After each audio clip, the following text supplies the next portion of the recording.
Una de les accions més importants que hem fet des de la pedania de Bagergue era la reparació del pont de Pava, pont que d'accés a la zona d'escalada, que l'hem pogut fer gràcies al finançament de Consell, Diputació, Nauran i de l'entitat Menors de Bagergue.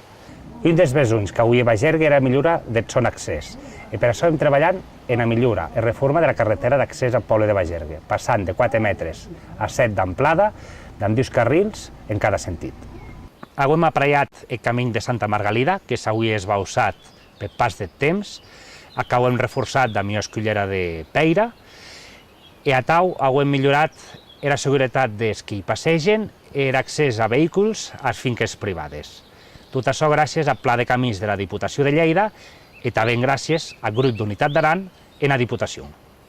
Hem millorat el punt de recollida de les lorderes del poble en tot amassar tots els contenedors i curviles, també un pàrrec de justa, millorant la imatge de l'entrada en poble. Hem fet millores en l'il·luminat públic en també un estalvi energètic.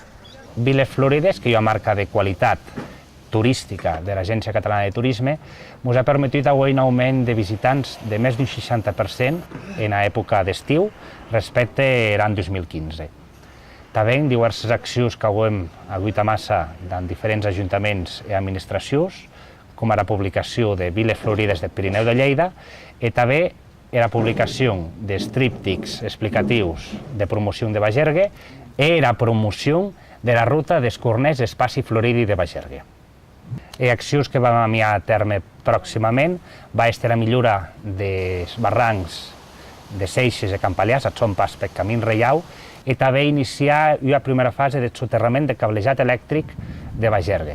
I tot això millorant la situació econòmica de la pedania de Bagergue.